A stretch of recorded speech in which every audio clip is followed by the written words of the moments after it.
Thanks for listening to the Northwest Yearly Meeting podcast. We hope that you find the conversations to be helpful and enlightening as you get to hear from those involved in the Evangelical Friends movement.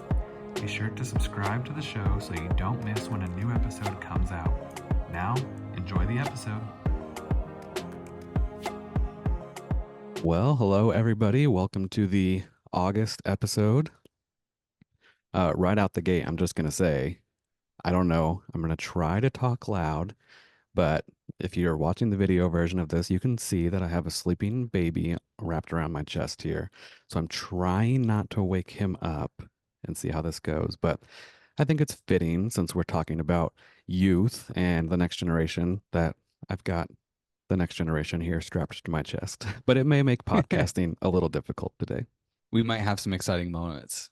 Yeah, we'll see how this goes. So Austin is prepared if I have to bow out or pause or mute myself for an extended period of time. We'll see how this goes. But he's doing pretty good right now. But I haven't been talking a lot until we just started pushing record. But any thoughts really quick? We just got back from yearly meeting. Yeah, so I'll just kind of like tee up our episode. Is that at yearly meeting there was an announcement for is it the first ever, Jacob? Yes, the first ever. The first ever national youth worker, like Friends youth worker retreat. And so Jacob kind of made this announcement. I was like, oh, no way. And I was like, I don't know how he didn't bring it up to me earlier. And so I was like, we got to talk about this. We got to talk about, youth ministry and yearly meetings. And so for our guest for today, we have the kind of the last remaining youth superintendent in any Evangelical Friends yearly meeting. And so we are excited to have him on, and we're going to be talking about all things youth worker related. Not talking about necessarily like the retreat itself, but if you are a youth worker or you know of a youth worker in a part of your yearly meeting churches, we strongly encourage you to promote this event and have them go, because it's kind of a cool opportunity that hasn't happened, and since it's kind of like the first one, we want to like make sure that like other people show up from other places in the country, and so that it can happen again, can continue. Yeah, so we'll just plug it here, and I know we'll talk about it more with our guests, but I'm trying to get the title right, but the National Friends Youth Workers Conference, it's going to be September 20th to the 23rd at Camp Quaker Ridge in Colorado. I've never been to this camp, but everyone who talks about it says it's like an amazing, beautiful camp. So we're going to be there for the weekend with a bunch of, like, whether you're actually on staff at your church, like as a paid youth pastor, or you're just like the main volunteer at your church, like those are the types of people that we want here. If you are heavily invested with youth ministry, any kind of youth programs at your church, like we would highly encourage you to come to this weekend. Yeah, and you don't even have to be like the head person either. You could just be like just a committed youth worker, depending on your context. I know some churches are smaller and they only might have like one or two, and so, but it would be really cool just to get a lot of people to show up to this event. Yeah, so I'm gonna bring in. Oh, go ahead. No, it's just kind of a historic thing, and so. Yeah, I'm going to bring in our guest. He is, as Austin mentioned, the youth superintendent of Mid-America Yearly Meeting. His name is Jesse Penna. I have known him for quite some time, and he, along with a few others, are kind of helping put together this event. So we'll hear about it from him and just youth ministry stuff in general. There he is. Hey, sorry. You're all good. So I've already said, but you can see I've got a sleeping baby here on my chest, so we'll see how this goes, but I may have to mute myself for a little bit. But Jesse, I don't know if you've ever met. This is Austin. I don't think so. Nope. So yeah, he's a pastor here in Oregon at South Salem Friends.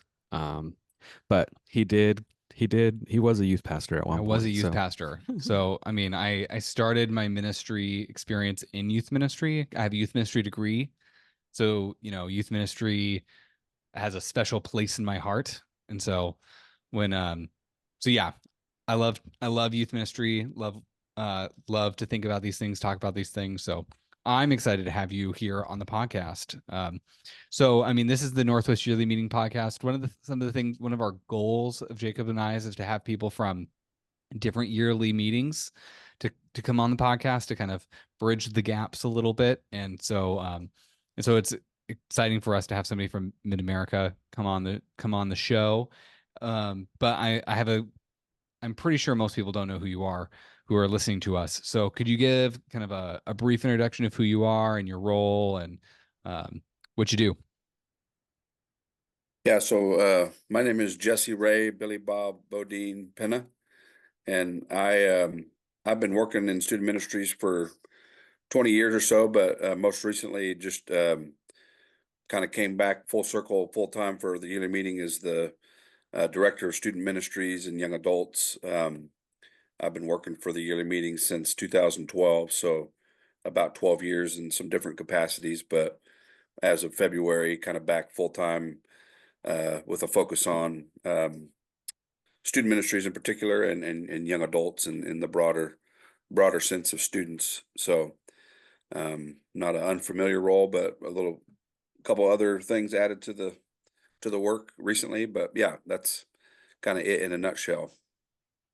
I have a question just going off of that because I filled Austin in a little bit that I said, I think you used to be full time and then they made you part time and now you're back to full time, or you started part time and you went full time now. But either way, like you were part time and now you're full time and you're the only youth superintendent in the evangelical yearly meetings.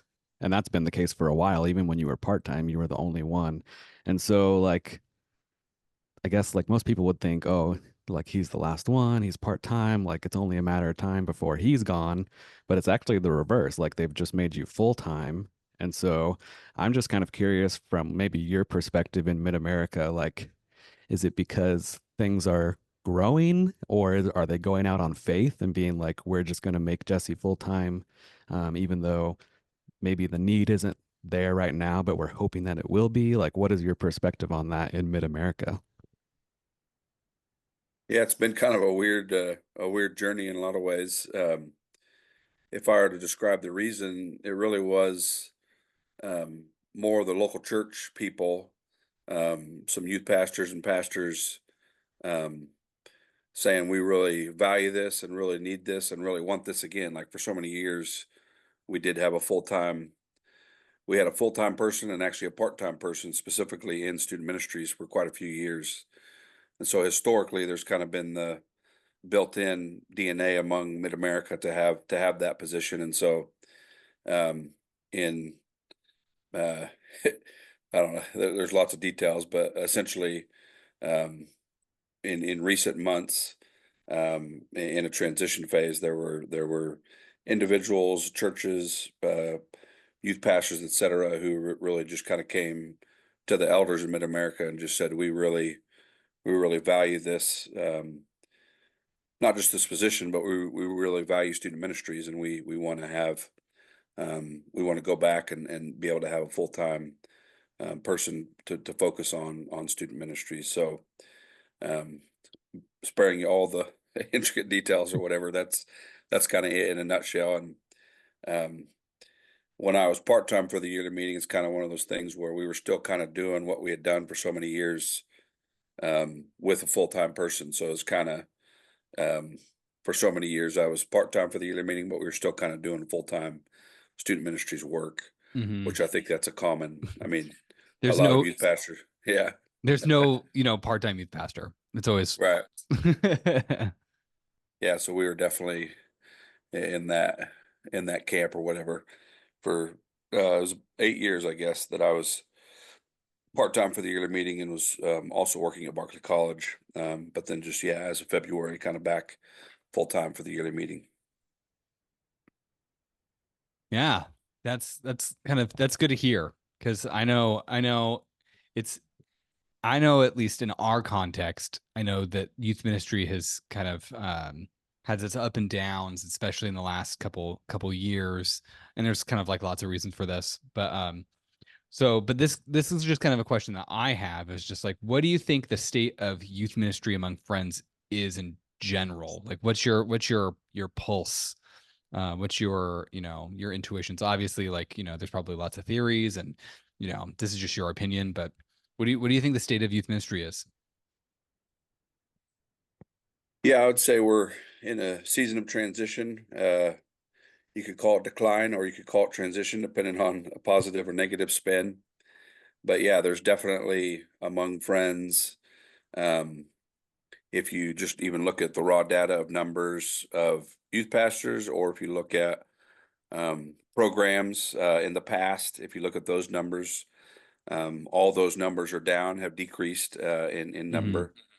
And so a season of kind of reimagining um, maybe what's next, or what's new, or kind of reimagining youth ministry in a lot of ways, and helping the local church, or helping adults kind of see themselves as youth ministers. I think that's a lot of the work these days, is helping the broader community kind of own the youth ministry, where it's not just a paid youth pastor, but Mm-hmm. the local church owning it. So yeah, I would say again, the stat that I taught youth ministry at Barclay for quite a few years, and the Kenda Creasy Dean, who's a youth ministry writer, um, her her her timeline has 1991 as the peak of youth ministry as we know it in America, and that since 1991, youth ministry has been in quote unquote decline. And so, again, to think about it either as decline or transition, kind of a reimagining a bit. But that's a year, that's a data that I think of often. I was 10 years old in 1991, but was the recipient of wonderful youth ministry in my local church and in Mid America, um, as I went through junior high and high school. So yeah, when I think of the state, I think, yeah, it's a different day. We're in transition, which I think is true for the church in general, but especially as we think about youth ministry. Yeah, I like the way you kind of framed that as not so much decline, but as transition. I mean, I think because it's really easy to like look at the stats. If you're a nerd like me, and kind of like to look at like you know, the demographic changes and all that sort of stuff, it can be really, the narrative typically is like the church is dying, and it kind of can be really Doom and uh gloom. doom and gloom, right? Like, and it feels like every year or so there's a new, like, Pew Research study says that Christians will be extinct in 30 years, or not 30 years, but like 70 years, and then everybody's like, oh no, and then you get all these think pieces, and Christianity Today, and but there is it definitely does feel, though, like things are not the same, and and but it's not like a thing that has to be like, I think if you take a bigger scope of history, right? Like, the church has gone through some pretty terrible seasons of, like I read one article where it said, that the average church attendance in colonial America was, like maybe 25%, which is like roughly the same right now. Like 25% Americans like go to church on a regular basis.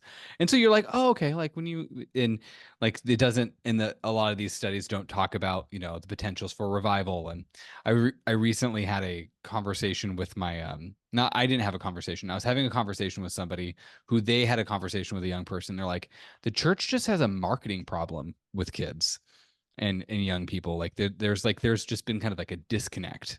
And he's like, like the church has like so much to offer young people, but yet they like don't know how to like communicate it or connect. And so like so so what do we do about that? How do we connect better to youth? What are some, like, how can like a local church from your perspective could connect better with young people, young adults, teenagers, college age students, in ways that would be helpful?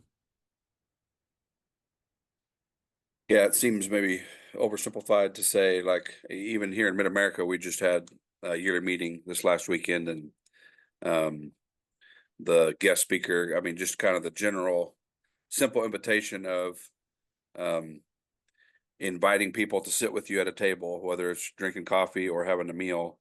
I think the those pieces of asking adults to just maybe start there, like if there's no youth or they don't know how to interact with youth, to almost kind of elementary uh, thinking, just to help adults think about who could you who do you know, what youth do you know, and how could you um, without an agenda, without a we want you to come to church and be a leader or whatever, but just to start relationally, sitting with youth and being with youth, getting to know youth and young people. I think that's a start if a church is just kind of stuck, knowing what to do. And then I think from there, you can begin to think about programs or different things. But yeah, just Mhm.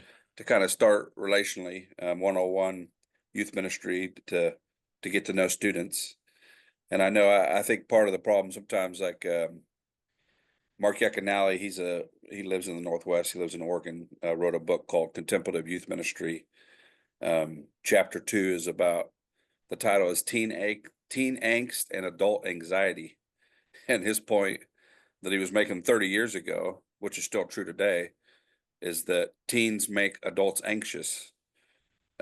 And teens are kind of mad at adults, is kind of the reverse side of all that. But I think part of the work in youth ministry, as you're thinking about local church, is just helping adults learn how to not be anxious. I mean, it's kind of formational. It's a spiritual formation angle to think about how to form adults where they're comfortable in their own skin, they're comfortable with themselves, they're comfortable with God, and then in turn being able to be non-anxious with students. Yeah. Which, that sounds simple, but that's work. I mean, that takes time and effort to help adults learn how to be comfortable with themselves and with God, and then with students. So Yeah, that's true. Mhm. I know so before I was a youth pastor, I did work as a youth outreach worker to homeless youth. And I remember I had to go into, part of my job was to go into high schools and middle schools to talk to kids about homeless youth services, talk about like the most anxiety part. So it's like every day during the school week, I would go at lunchtime to a different school and try to like talk to kids and talk about anxiety. Whew, like I was so anxious like all the time. hmm. And it was like I was like, I have to calm down. Mm. Because they can smell it on me. Um and so it was just kind of like I was like, I have to do my job better and like learn to become more comfortable. And one of the strategies I did was just simply getting, I kind of had people who I could, you know, I developed relationships with, that like they'd come to a youth center and I had some familiarity with them. So it was easier to like talk to their friends because I had a person I was like, oh, hey, what's going on? And like once I built up the relationships, it was a lot easier than to talk about other things that like I had an agenda. Yeah, yeah, that's good. Well, we wanted to talk to you too about the National Friends Youth Workers Conference. I can never remember what it's called exactly. I can't either. I have to look at it. I have to find where it's written and just read it. Yeah, I think it's National Friends Youth Workers Conference, I think is what it is. But um, so yeah, we've already plugged that a little bit before you got on here, but September 20th to the 23rd in Colorado at Camp Quaker Ridge, we're trying to get all friends, youth pastors, even if you're like the main key volunteer at your church, like if you're considered the youth worker at your church, whether you're paid or not, like this would be for you. But the history of it a little bit is, we're kind of taking over a Mid-America event here. Maybe that's not the right term, taking over, but um, so you guys do something called Roundtable, where every fall you get all the youth workers in Mid-America together to come together for some training and some planning for your year, like what your calendar is going to look like. And so I'm not even sure actually like the origin of how we decided, like, hey, what if we just invited everybody from all the early meetings to come to this? I don't know if you remember that or not, but I'm curious, like, before we even talk about this national one, like, what has been the history of Roundtable in Mid-America? What has been good about it? Because like Northwest used to have something. I, for the life of me, cannot remember what we called it. We didn't call it Roundtable, but it had a different name. It was like the first weekend in November. We would get together in Hood River, Oregon, which is like halfway between Boise and Portland. And I only went to that 2 times when I started out here, and then it kind of fizzled out. And so, um, but I'm sure that I would guess and assume that that was inspired by Mid Americas because our youth superintendent at the time grew up in Mid America, and so I'm sure she took influence from there. But yeah, what is like the history of Roundtable? What's been great about it? What's been life giving about it? All that kind of stuff. Yeah, so again, I have to look at the actual record to remember dates, but I want to say like late 70s or 80s when Mid America decided to, for the first time, I think then they maybe called it Christian Education Director, but essentially Mid America was realizing they wanted to hire a full-time person to focus on student ministries. And so at that time, there were several youth pastors, full-time youth pastors.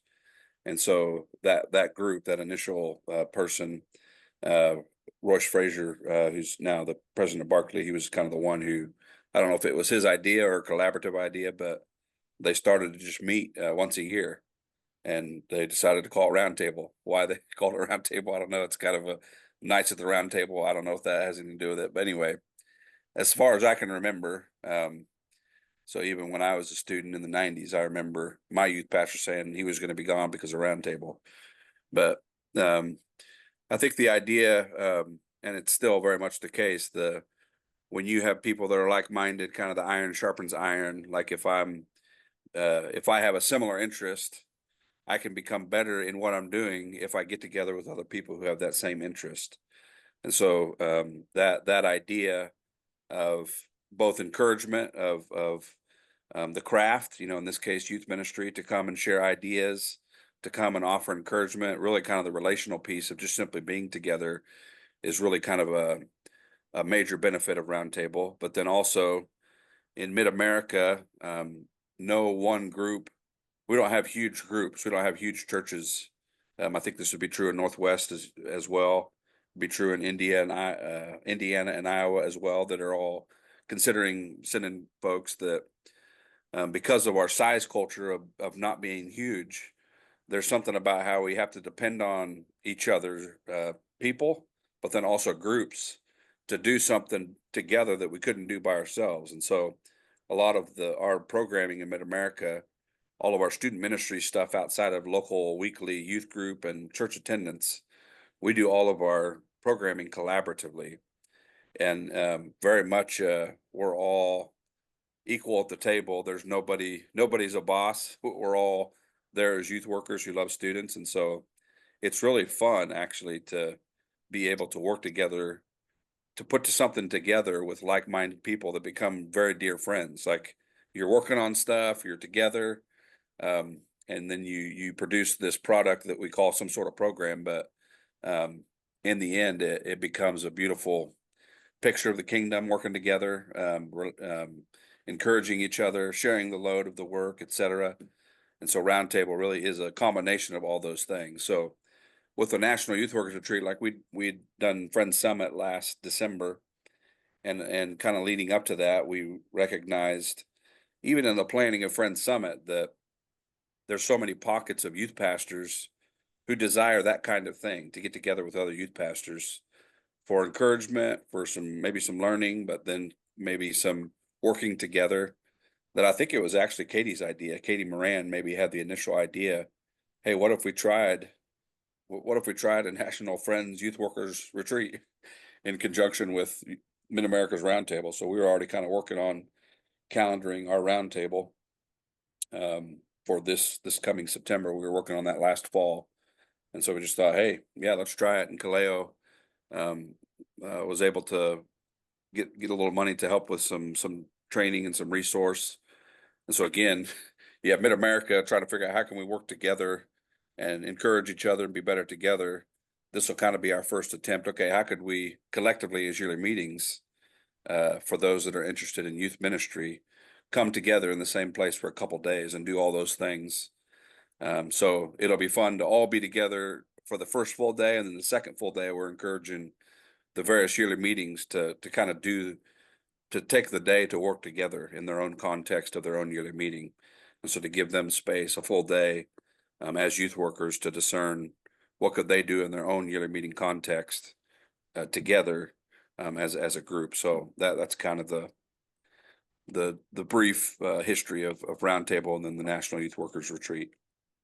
Yeah, and I'm excited to come. I know I talked with like the clerk of the Northwest Youth and Young Adult, and I know they're planning to sponsor at least one youth worker from all three of the states here. So like one from Washington, one from Oregon, and one from Idaho. Like at least sponsor one from each state to come. Potentially more, I don't know. But so I think we'll have a decent showing from Northwest. Obviously, there'll probably be more. Like I'll be there. I'm from Northwest, and I can think of maybe one other. So we'll have more than three. But yeah, I was excited to hear that they were on board with the idea, and like we need to get a representative from each of our states out there. And so hopefully other yearly I know you've had a few people reach out to you from other yearly meetings. Hopefully there's a pretty good turnout there. Yeah, and it'll be fun and first time, and we'll see where it goes from there. But yeah, it'll be fun to have that group in the same place for those couple days. Well, I hope you do it again. If it, like, because it's one of those things that's like I don't know if like people in the Northwest were super aware till just like last month. So so if it's not as huge of a showing from other yearly meetings, do it again. Just Yeah, for sure. Yeah.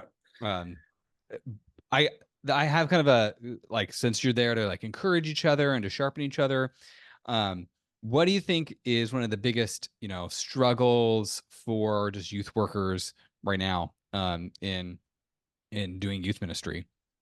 Like what do you think is the, the area that is causing them like the most difficulties?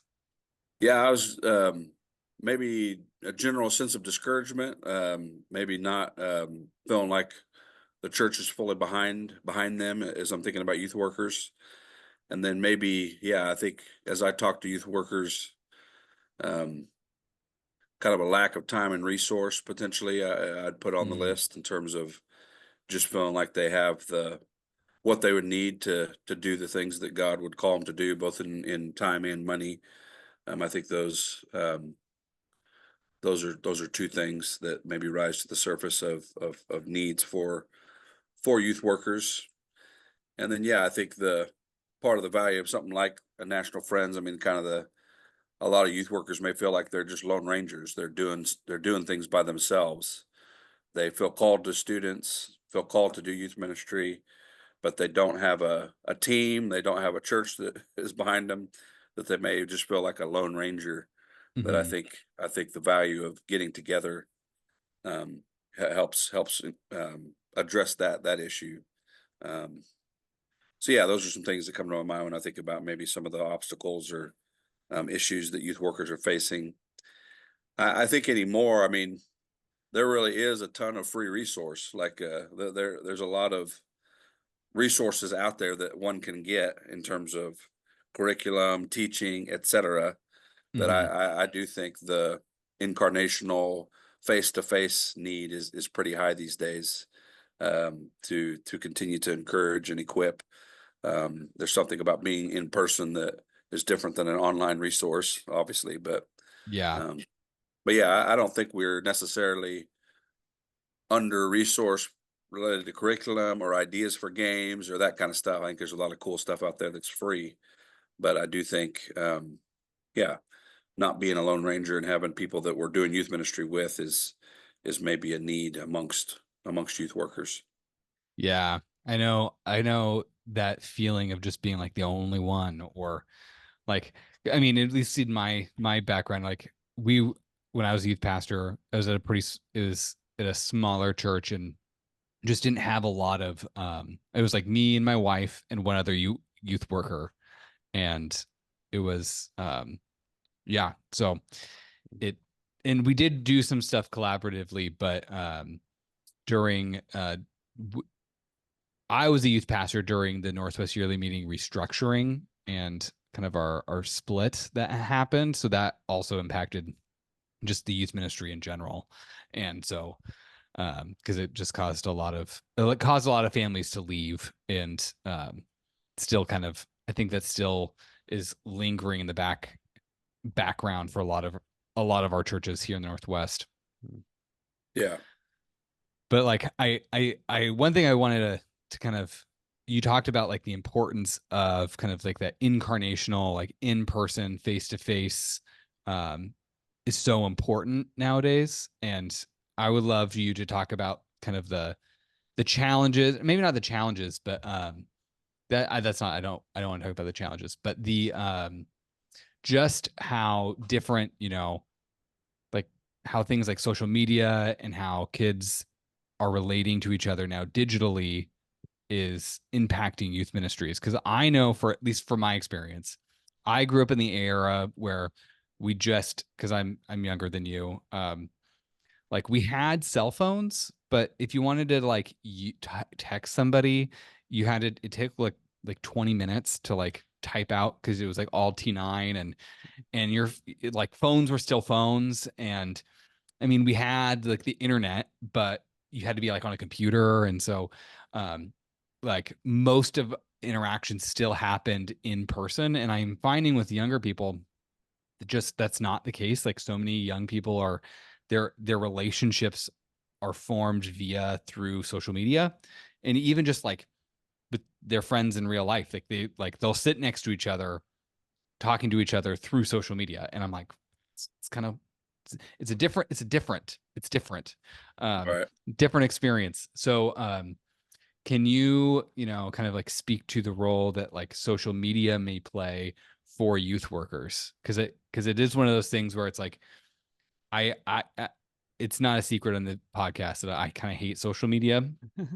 So does But Jesse, I think. but it is like one of those things where it's just like, if the kids are there, should we go there, or do we like, do you meet them where they're at, or do you like meet them in a different way? And it's hard. Yeah. Yeah. It's something we wrestle with in Mid-America every time we gather. And I tend to think of social media as a means or as a key resource or key connector, but it's not the end. The end is we want to develop face-to-face relationships. We want to be known, and we want to know others. And so, Yeah. um, part of the challenge in our day, like so, our general cell phone policy when we're together in Mid-America is to not be on our phones. And so, like at camp, um, we're getting ready for a gathering this December. Like every year, we as youth pastors say, should we change this rule? But more and more and more, one, it's getting harder for students to kind of release the phones while they're together. But more and more, we're seeing this is valuable. This is too valuable to change the rule, Mhm. and to help young people understand, um, this rule isn't in place to make your life miserable, but we want to invite you into a space where you're fully present to God and each other. And so to kind of cast that vision of this isn't just a rule to make your life miserable, but it's an invitation to a different way of life that I think is just more and more important. And so, um, yeah, I still have a flip phone. I'm still rocking a flip phone. Uh, Yeah. I I I When you were confess talking I have an about iPhone. T9, when you said something about T9 texting, I was like, one of the last times I was in person with Jesse, I witnessed him send a very long message on T9, and he had it down pretty quick. Like he's mastered the T9 texting. Ooh, yeah, I remember when I got married, I finally got, like, I upgraded to an iPhone, and I was like, texting has never been easier, which is like yeah, and not always a good thing. Yeah. right. But I think it's something that we have to just keep wrestling with, keep talking about, but to see it as, and even to link it to the incarnation. I mean, Jesus left heaven and came to earth so that he could be with us, so that we could have an encounter with God that we wouldn't have otherwise. And so to just in a spirit of invitation to help people understand. We want to take a break from this tool. We want to take a break from this means, and we want to experience an encounter with God and with each other that we may not have otherwise if we're on our cell phones. And so that continues to kind of be our approach in Mid America programming. Every youth group is different. Like some have to, they travel far distances, so some require that they leave the phones at home. Some say you can bring your phone, but once we get to the event, we'll kind of turn them in. So it's been a part of our culture long enough. It's not like we're trying to create this new norm. It's just we're kind of reminding people of this is how we want to interact with each other as we've taken time and money and resource to be together for these 3 days. We want to fully engage with God and others while we're in this space together. And we're not saying everyone go get rid of your phones or get rid of your social media. We never say any of that kind of stuff. We just want to invite them into a different reality in some ways of being face to face and maybe having some awkward silence or maybe not knowing what to say or what to do, but to invite people into those incarnational spaces. Mhm. And I think most youth are receptive to that. Like we do that at our camp in Idaho. And I mean, for sure, on the first day, you have some kids who complain about it and push back, even kids who have come multiple years. And it's like, that we do this. But I mean, within at least the first day, everyone is like, you don't hear any more talk about it. No one's complaining about it. They're much more engaged with each other. And then it's funny at the end of the camp when you give them their phones back, like it's just like the flip of a switch. Like suddenly all these people who are talking to each other are now like checking something on their phone, checking this. And so that reaffirms to me every time, like, yes, it's the right call to take these away. Yeah. Well, and one of the things that I think is interesting is that, while we talk about incarnation, I think one of the other things that Friends kind of we care about is this idea of like unmediated relationship, right? That like you can have because of what Jesus did, like we can have an unmediated relationship between God and ourselves. And one of the things that's interesting about media is that, I mean, it's like in the word, like it's to mediate something, right? To like right now we are mediating distance so that we can communicate with each other. It's like media always has this like way of creating a gap, so to speak, and how then it becomes depersonalized on some level. And how I do think as friends, like reaffirming that the unmediated experience is a superior one, I think is a beautiful thing. And that like I've kind of been thinking about of just like how can we strip away the things that tend to come between us and the Lord and each other. Yeah, it's a good word. Well, I think we'll try to be courteous of your time here and let you get out of here. But I don't know if you had anything else that you needed to promote or whatever. But yeah, for sure, we're going to try to spread the word on the National Youth Workers Convention. And I'm excited. I've heard you say many times because it's at Camp Quaker Ridge in Colorado, a camp that I have yet to go to physically. I've never been there. Never been there. No, we were going to go there for one of our summit planning things, and then we ended up making that one just be a virtual one instead. Oh, that's right. We Yeah. canceled the in-person. So, but I've heard you say many times that it's your favorite Quaker camp of all the ones you've been to. Yeah, don't take offense in Northwest, and if you're listening to Mid America, don't be offended in Mid America. But it is hard to beat Quaker Ridge. So I'm personally excited just to see the camp. But yeah, we're looking forward to it. So thanks for joining us, Jesse. Yeah, thanks for having me. It's fun to chat. Good to meet you, Austin, and have a conversation. And God willing, our paths will cross again sometime. I would love that. Yep. All right. Thanks, Jesse. Yep. We'll see ya. See ya. But well, there we go, folks. There you go. And I made it. I wasn't sure if. I mean, it's because how old's like 2 months. Okay, yeah. So they're still like your baby's still gonna like sleep through like coffee grinders and pretty much. I love that. So that's my favorite phase with newborns is when they can just like sleep through anything. It is pretty nice. It is pretty nice. It's yeah. Well, Well, that was another. I mean, I think that youth ministry is so important, and I mean, both Jacob and I, we both have youth ministry experience, and I think this is like we did a we did camp last year. We had kind of a that is camp true. Yes. Yeah. episode. Last summer, yeah, I was doing the camp and Austin was the speaker. So we talked a little bit about it then. And actually, I didn't mention this before, but I'm pretty sure Jesse is the first time repeat guest that we've had on this podcast because um back before Summit, I did an episode. Austin, you couldn't get on, so you weren't there. But we Okay. had an episode that was like promoting Summit, and I had Jesse to give a little quick Ooh, blurb on there. So I do think he's the first person that's been on here twice, technically. I don't know. There might be one other person. I don't have the list of our past Yeah. people in front of me, Yeah. but off the top of my head, I think he's the first time repeat guest, but maybe not. Yeah. So that's all we have. If you know of a youth worker, tell them about this event. Mm-hmm. The other big thing is just keep sharing with your churches. So if you're in your church and you're like, I don't know if anybody's gonna like listen to this, I don't know if like people are listening to the podcast, just like make an announcement. Yeah. We want to.